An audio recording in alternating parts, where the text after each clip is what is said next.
Atos 9, do 1 ao 21, o tema dessa palavra é: de repente tudo se fez novo. Amém? De repente tudo se fez novo. Enquanto isso, Saulo ainda respirava ameaças de morte contra os discípulos do Senhor. Dirigindo-se ao sumo sacerdote, pediu-lhe cartas para as sinagogas de Damasco, de maneira que, caso encontrasse ali homens ou mulheres que pertencessem ao caminho, pudessem levá-los presos para Jerusalém. Em sua viagem, quando se aproximava de Damasco, de repente brilhou ao redor uma luz vinda do céu. Ele caiu por terra e ouviu uma voz que lhe dizia: Saulo, Saulo, por que você me persegue? Saulo perguntou: quem és tu, Senhor? Ele respondeu: eu sou Jesus, a quem você persegue. Levante-se, entre na cidade, alguém lhe dirá o que deve fazer. Os homens que viajavam com Saulo pararam emudecidos, ouviam a voz, mas não viam ninguém. Saulo levantou-se do chão e, abrindo os olhos, não conseguia ver nada. E eles o levaram pela mão até Damasco. Por 3 dias ele esteve cego, não comeu e nem bebeu. Em Damasco havia um discípulo chamado Ananias. O Senhor o chamou numa visão. Ananias, eis-me aqui, Senhor, respondeu ele. O Senhor lhe disse: vá à casa de Judas, na rua chamada Direita, e pergunte por um homem de Tarso chamado Saulo, e ele está orando. Numa visão viu um homem chamado Ananias chegar e impor-lhe as mãos para que voltasse a ver. Respondeu Ananias: Senhor, eu tenho ouvido muita coisa a respeito desse homem e de todo o mal que ele tem feito aos teus santos em Jerusalém. Ele chegou aqui com autorização dos chefes, dos sacerdotes, para prender todos os que invocam o teu nome. Mas o Senhor disse a Ananias: vá, este homem é um instrumento escolhido para levar o meu nome perante os gentios e seus reis e perante o povo de Israel. Mostrarei a ele o quanto deve sofrer pelo meu nome. Então Ananias foi, entrou na casa, impôs as mãos sobre Saulo e disse: irmão Saulo, o Senhor Jesus que lhe apareceu no caminho, por onde você vinha, enviou-me para que você volte a ver e seja cheio do Espírito Santo. Imediatamente algo como escamas caiu dos olhos e Saulo passou a ver novamente. Levantando-se, foi batizado. Depois de comer, recuperou as forças. Saulo passou vários dias com os discípulos em Damasco. Logo começou a pregar nas sinagogas que Jesus é o Filho de Deus. Todos os que ouviam ficavam perplexos e perguntavam: não é este o homem que procurava destruir em Jerusalém aqueles que invocam este nome? Não veio para cá justamente para levá-los presos, os chefes dos sacerdotes? Queridos, para você que não está familiarizado com esse texto, Saulo era um rabi, um mestre crescido aos pés de Gamaliel, com uma mãe judia e uma família judia grega. Ele tinha dupla nacionalidade. E Paulo também tinha cidadania romana comprada. Paulo era membro do Sinédrio, Paulo era um homem muito importante, e Paulo havia pego cartas com o sumo sacerdote Caifás, o mesmo que autorizara a matar Jesus, para perseguir primeiro em Jerusalém. Em Jerusalém eles já haviam prendido um diácono amado chamado Estevão, um homem cheio de Deus, um homem que, quando está à beira da morte, diz: eu estou vendo o céu aberto, eu estou vendo Jesus à direita de Deus Pai. E Paulo autoriza a apedrejar Estevão. E Paulo, ele tem certeza de que aqueles que eram do caminho, os cristãos, aqueles seguidores de Jesus, estavam pregando uma mentira. Como que um homem era Deus? Como que um Deus pode se tornar carne? Ele não poderia entender isso. Para ele isso era mitologia. E agora Saulo, determinado a fazer algo bom, na cabeça dele era algo bom, ele começa a perseguir os cristãos. E agora ele pega cartas em direção a Damasco. E ele está indo rumo à continuidade da sua jornada, que é matar mais pessoas deste caminho e prendê-las. E quando Saulo agora está indo, cheio de convicção no seu coração para Damasco, No meio do caminho, no deserto, ele tem uma experiência com Deus. Jesus se manifesta para ele em uma epifania, uma forma materializada, mas como uma luz. E Paulo, quando vê aquela luz, imagine como se fosse um holofote muito forte no rosto dele. Ele cai de joelho e ele fica cego, porque ele fecha os olhos. Uma luz muito forte, imediatamente você fecha os olhos. Só que nota que com aqueles homens que acompanhavam Saulo em direção a Damasco, não acontece o mesmo, eles não ficam cegos. Eles ouvem uma voz, mas eles não veem nada. E aquela voz fala algo com ele que o assusta. Queridos, você já imaginou você passar uma vida inteira acreditando que está num caminho verdadeiro e de repente alguém dizer para você que você está errado? É o que Jesus diz em Mateus 6, 22, 23, que a candeia do corpo são os nossos olhos. E ali os nossos olhos está falando a candeia de uma cosmovisão, de uma maneira de você enxergar a vida. E se os teus olhos são bons, ou seja, se a sua maneira de enxergar a vida está certa, você vai viver na luz. E o texto segue, Jesus diz, mas se os teus olhos são maus, a tua maneira de enxergar a vida, a tua doutrina de vida está errada, o teu corpo habitará em trevas. Agora a pior parte, versículo 23, se a luz que há em você são trevas, ou seja, se aquilo que você pensa que é uma verdade, é uma mentira, essas serão, quão densas trevas serão, essa é a maior trevas que tem, quando você está seguindo uma mentira, achando que está seguindo uma verdade. E Paulo agora tem uma experiência e de repente tudo se fez novo. Tudo se fez novo. Por isso que Paulo vai escrever em Romanos 8:1, portanto agora nenhuma condenação há para os que estão em Cristo Jesus. Por isso que o Paulo vai descrever em 2 Coríntios 5:17, se alguém está em Cristo é nova, as coisas antigas, eis que tudo. Porque esse mesmo Paulo escreve na sua carta aos Coríntios 1, 27, 28, diz assim, mas Deus escolheu as coisas loucas do mundo para envergonhar os sábios, e escolheu as coisas fracas do mundo para envergonhar as fortes. Ele escolheu as coisas insignificantes do mundo, as desprezadas, as que nada são, para reduzir a nada as que são. Só que eu nunca vejo pregadores falar isso sobre gente inteligente, bonita, intelectual e rica. Geralmente nós pensamos que pessoas insignificantes, pessoas que não são, pessoas que são improváveis, são somente analfabetos, gente feia, gente sem capacidade, gente sem dinheiro, gente que não tem o segundo grau ou primeiro, gente analfabeta. Queridos, os improváveis também são os doutores, os pós-doutores. Paulo era intelectual, Paulo falava grego ático, Paulo falava 4 línguas, ele era poliglota. Paulo era doutor. E ele é um improvável, ele é uma coisa louca. Porque se tivesse alguém no mundo que você dissesse que nunca ia se converter, você ia dizer que era Paulo. Quem aqui nessa cidade nunca vai se converter? O Saulo. Ixi, aquele ali é matador de crente. Repita comigo o encontro com Jesus. Muitas vezes é inesperado, não planejado e até mesmo indesejado. Paulo não esperava, Paulo não planejou e Paulo nem desejava. E a Bíblia diz assim, em sua viagem, verso 3, Atos 9:3. Em sua viagem, quando se aproximava de Damasco, de repente, brilhou uma luz ao seu redor, uma luz vinda do céu. Irmãos, essa luz vinda do céu está brilhando aqui nesse lugar hoje. Essa luz se chama Jesus. É essa luz que abre os olhos do teu entendimento. É essa luz que tira você da verdadeira cegueira. Paulo está caminhando intelectual, totalmente convicto de que está certo. Paulo tem uma visão perfeita, mas Paulo está cego.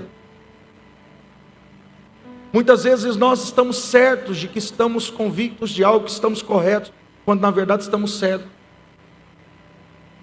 Sabe o que Deus tinha que fazer com ele? Deus tinha que tirá-lo do controle. Um encontro com Jesus, muitas vezes ele nos tira do controle. Versículo de número 4, ele caiu por terra e ouviu uma voz que lhe dizia: Saulo, Saulo, por que você me persegue? E Saulo perguntou: quem és tu, Senhor? Irmãos, isso aqui é muito difícil. Você, uma autoridade, de repente você está no chão, e mais do que isso, você nem sabe quem está falando com você.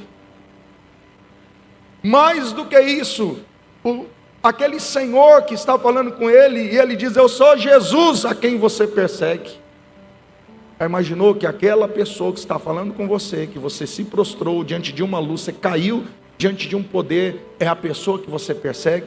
E a pior parte, versículo de número 6, levante-se, entre na cidade, alguém lhe dirá o que você deve fazer. Imagine para um homem que está acostumado a dar cartas, a dar ordens, a mandar ir, voltar, soltar, prender. Ele é o cara, de repente ele não é mais nada. De repente tudo que ele acreditou a vida inteira está errado. De repente toda aquela autoridade que ele tinha, ele não tem mais. E agora olha aqui, olha como que Deus trata a gente. Verso de número 8, Saulo levantou-se do chão, abrindo os olhos, não conseguia ver nada. E eles o levaram pela mão até Damasco. Gente, pensa bem comigo. Enquanto Paulo está com os olhos fechados diante da luz que é muito forte, ele pensa que ele está enxergando. Mas quando ele abre os olhos, ele está cego. Ouça bem, concentra. Toda pessoa precisa ter uma experiência com Deus. E sabe que a experiência com Deus, a principal coisa é Deus tirar você do controle. Nós precisamos aprender a confiar em Deus. E num encontro com Jesus, Ele vai tirar o nosso controle. Amados, quanto mais nós tentamos ter o controle, mais Jesus vai tirar o controle, para nós aprendermos a depender dEle. Note que cada experiência com Jesus é diferente. A experiência de Saulo é de ficar cego. A experiência daqueles homens é de ouvir a voz. Nem todo mundo, ao ter uma experiência com Jesus, é do mesmo jeito. Tem pessoas, pastor Gênesis, que Deus tem que deixar cego, para alguém que é servo dele, pegar na mãozinha dele, e levar ele para a cidade que ele achava que ia perseguir alguém, e agora ele vai pregar esse nome que ele achava que ele ia perseguir. Deus está quebrando Saulo, Deus está mostrando para Saulo que ele não está no controle, e Deus está ensinando para ele dependência. Você já imaginou aqueles servos levando Saulo pela mão? Tomara que ele estivesse tratando bem esses servos, não deixar ele tropeçar num monte de pedra. Os outros homens não precisaram ficar cegos. Tem gente que não precisa perder a visão, quem está entendendo isso? Tem pessoas que precisam ser tratadas na estrutura de orgulho. E isso é muito difícil, irmãos. A maior dificuldade do homem é lidar com a falta de controle, com a falta de segurança. Todos nós gostamos de ter reserva financeira, todos nós gostamos de estar com a saúde em dia, todos nós gostamos de estar tudo organizado, todos nós gostamos de que o nosso planejamento esteja bem. E sabe como é que Deus faz quando Ele quer fazer algo novo? Ele muitas vezes tira o nosso controle. Talvez você entrou aqui e você está vivendo o pior momento da tua vida. Está tudo fora do lugar, você perdeu o controle. Olha que Deus quer fazer algo novo. Mas muitas vezes, para Deus abrir os nossos olhos espirituais, Ele precisa fechar os nossos olhos carnais. Paulo vendo, não enxergava. Paulo cego, agora vê. Tem gente que está vivo, mas está morto. E quem morreu, vive. O evangelho é assim. Jesus falou aquilo, falou exatamente isso. Aquele que perder a sua vida, achará. Aquele que achar a sua vida, irmãos, muitas vezes essa visão que Deus está tirando, esse controle que Deus está tirando, que você acha que está perdendo, está começando o melhor capítulo da tua história. Mas é muito difícil entender isso. É muito difícil entender quando você está cego, sem saber para onde vai. Todo o teu planejamento acabou. Você está indo matar alguém, certo do que vai fazer. Quem é você, Senhor? eu sou o Jesus que você está perseguindo. O encontro com Jesus é inexplicável. O encontro com Jesus explica. Como diz a música, ninguém explica Deus. Olha o verso de número 7. Os homens que viajavam com Saulo pararam emudecidos, ouviam uma voz, mas não viam nada. Saulo vê uma luz, eles não veem a luz. Saulo ouve a voz, eles também ouvem a voz, mas eles não ficam cegos, porque alguém tem que levar ele. Entende o propósito de Deus? Tem pessoas que vão ter que entrar num nível de tratamento, outras pessoas não precisam. Inclusive Deus vai deixar algumas pessoas do teu lado intacta para poder conduzir você. Fala para a pessoa do lado, Deus está no controle. Irmãos, o homem sem Deus, ele fica tentando encontrar uma explicação. Sabe qual que é o nosso problema? A gente quer encontrar explicação para tudo, e fé não se explica. Fé não se explica, isso é muito difícil. Como que você vai explicar isso, Luiz? Uma voz que fala, como é que você vai explicar um verbo encarnado? Um Deus que é espírito, que em vira carne, habita num homem, o espírito, esse homem nasce de uma virgem, e ele não tem pecado, e ele morre, ao terceiro dia ele ressuscita. Como explicar isso? Isso é fé. E a fé, olha o que Jesus diz em João 20, 23, Jesus vai dizer, bem-aventurado aqueles que não viram, mas creram. Tem muita gente aqui que não viu também, mas ouviu a palavra de Deus e creu. Talvez você é desses amigos que estão conduzindo alguém. Bem-aventurados os que não viram e creram. O encontro com Jesus é inexplicável, é inexplicável, é inexplicável. Uma pessoa que é tão convicta na droga, tão convicta no álcool, tão convicta na prostituição, tão convicta no dinheiro, tão convicta no ateísmo, tão convicta no catolicismo e outra coisa, ela persegue até crente. E ela diz, eu converter, você está doido, você é um sério candidato. A pessoa de repente tem um encontro com Jesus, e eis que tudo se fez novo. Ninguém consegue explicar como aquela pessoa entra em um culto de um jeito e já sai, porque novo nascimento é inexplicável. Uma criança como é formada no ventre é inexplicável. Aonde que entra a alma? Em que momento que entra o espírito?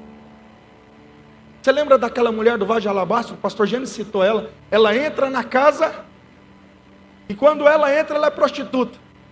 Ela quebra um vaso, ela chora, ela se arrepende. Quando ela sai, ela é missionária.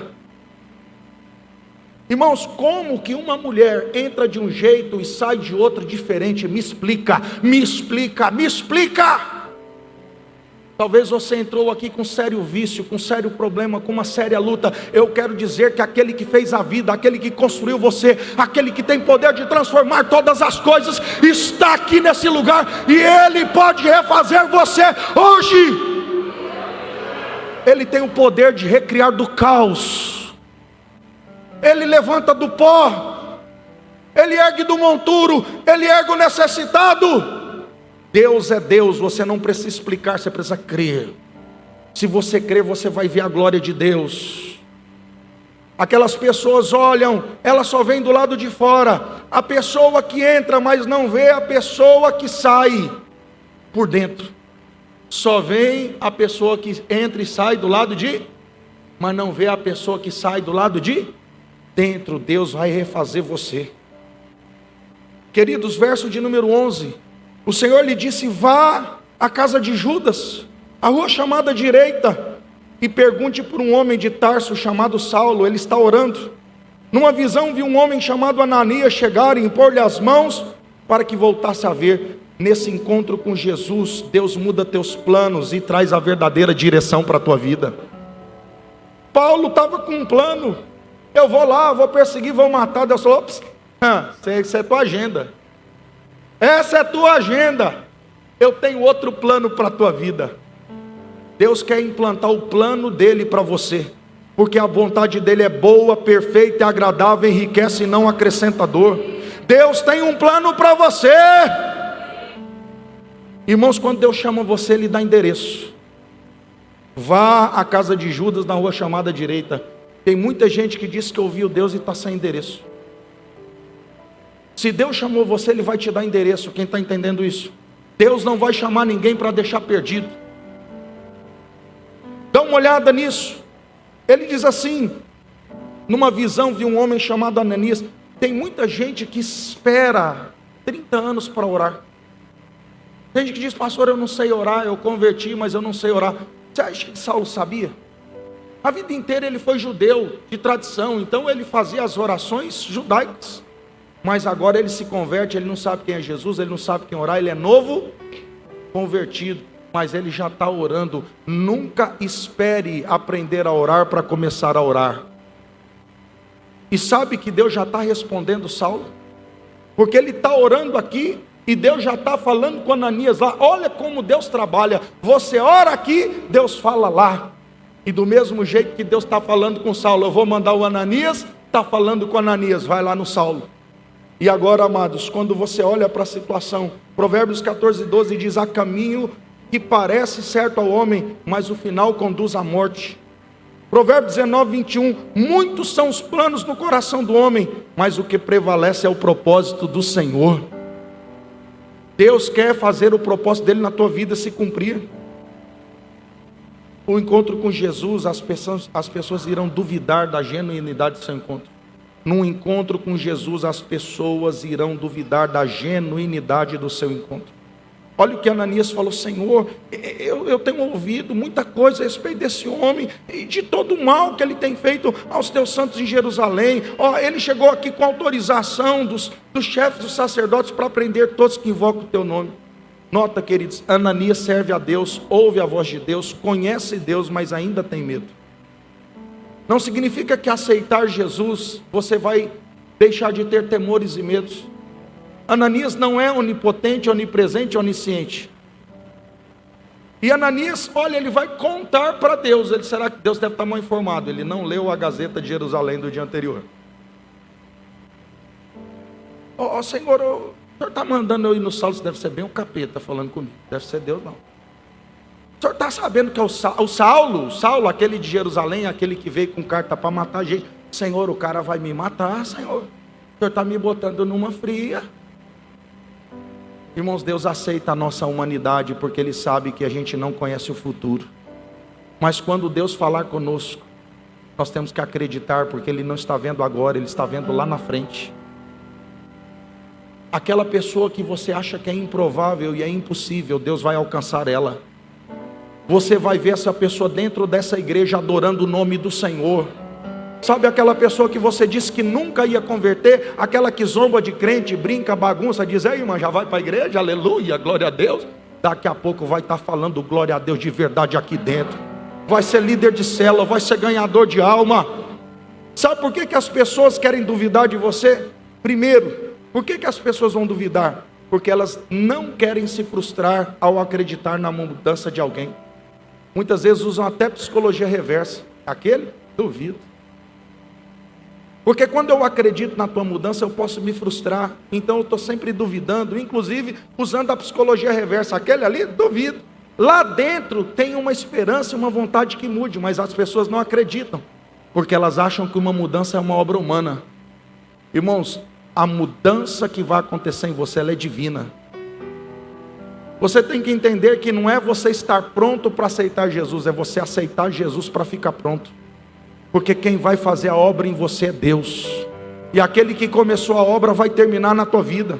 Sabe por que as pessoas duvidam, vão duvidar da tua conversão? Sabe por que as pessoas duvidaram da conversão de Paulo? Porque elas têm medo de que assim como Deus pegou você, também possa pegar elas. Rapaz, se o Saulo perdeu o controle, se esse cara converteu, qualquer um pode converter. Então nós não queremos que o nosso parceiro, muitas vezes de cachaça, de festa, de mesa, de se converta. Sabe por quê? Porque nós temos medo de ser atraído também. As pessoas, elas duvidam Porque elas não querem aceitar o que não entendem. Elas não querem aceitar o que não entendem. E essa transformação não é uma coisa que alguém vai te explicar. Se você está querendo uma explicação lógica para o que Deus vai fazer na tua vida, não existe. Não existe. Você vai começar a abrir a Escritura e você vai começar a entender o que lê. Você vai olhar para uma coisa que você amava, você vai passar a sentir nojo. Você vai conseguir orar, ler a Bíblia, chorar. Você vai ter prazer na presença de Deus, você não vai ter mais prazer na presença do pecado. Quem vai fazer isso é Deus. Deus vai fazer. Porque nesse encontro Ele revela a sua verdadeira identidade e o seu propósito. Eu mostrarei para ele. Eu mostrarei, olha o tempo verbal. Ananias, vai, ele é vaso escolhido. Ele é vaso escolhido. Pergunta, Deus escolhe errado? Deus é pego de surpresa? Mas o Ananias está vendo o futuro ou agora? Aí o Ananias diz a ele, Ananias, vai, sou eu que estou mandando. Ele é vaso escolhido. O que já aconteceu na vida de Saulo? O que ele produziu para Deus até agora? Nada, só um assassinato. Mesmo você que não produziu nada para Deus, eu tenho uma palavra de Deus para você. Você é vaso escolhido. E Deus vai mostrar o caminho para você. Mas Deus só mostra para quem aceita caminhar. Paulo mal chegou na casa do Judas, na rua chamada direita, já está como? Senhor que eu não conheço, Jesus que eu perseguia, Jesus que tirou minha visão, Senhor me perdoa, eu achei que eu estava fazendo uma coisa boa, Senhor. Senhor me ensina, Senhor eu vou aprender, Senhor, do jeito que eu trabalhei contra o Senhor, eu vou trabalhar para o Senhor agora. Jesus faz alguma coisa por mim, me perdoa. Jesus ouvindo já o Saulo. Irmãos, Deus não precisa de tempo para fazer uma obra na tua vida. Sabe por que Deus tirou a visão de Saulo? Só para aprender a depender. Mas 3 dias depois, Deus não devolve só a visão física, dá uma visão espiritual para ele. E ele já está evangelizando na cidade. Você não precisa esperar 10 anos para se tornar um propagador da boa obra. Tem gente que já converteu há muito tempo e ainda não fala de Jesus para ninguém. Saulo já colou nos discípulos da cidade. Saulo já colou no discipulado e já está falando de Jesus. Para nós encerrarmos, o encontro com Jesus torna você um escândalo. Você que já foi um motivo de escândalo negativo. Mas eu quero declarar que você vai ser um escândalo positivo. As pessoas vão ficar escandalizadas com o que Deus vai fazer na sua vida. É o Saulo, é o matador, é o perseguidor de crente. Não é. Esse cara veio aqui para matar os outros do caminho.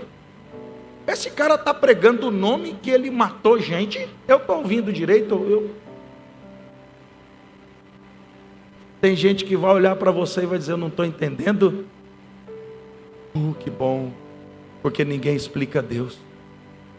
Se você está esperando alguma coisa diferente para tomar uma posição na tua vida, entenda que Deus é quem vai fazer. Não é estar pronto para aceitar Jesus, é aceitar Jesus para ficar pronto.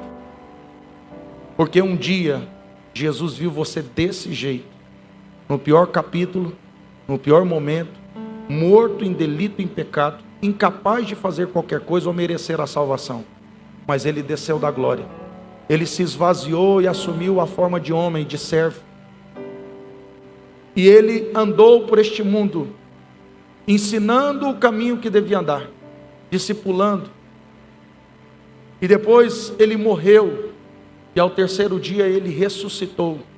Ele enviou discípulos, e discípulos que têm feito discípulos de geração em geração. E eu cheguei até aqui, o pastor Gênio chegou até aqui, você chegou até aqui, Jesus chegou aqui, porque tem gente levando Jesus desde aquela época.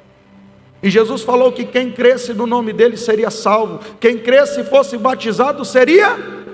E hoje nós estamos num dia tão especial, porque Jesus falou para nós cearmos, que a ceia é um memorial, que nós fizéssemos isso até que ele viesse.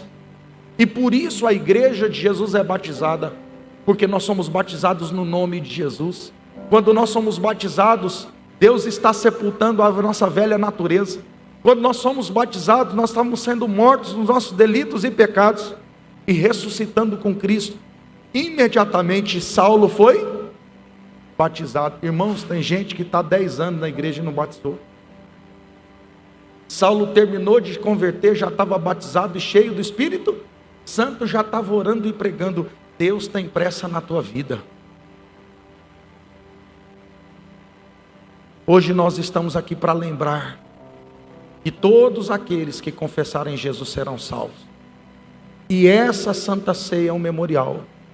Essa Santa Ceia é um memorial. Vamos colocar em pé. Nós vamos cear hoje, mas antes eu quero fazer um convite para você. Tem pessoas aqui que precisam aceitar Jesus hoje. Tem pessoas aqui que têm que voltar para Jesus hoje. Deus está falando com você.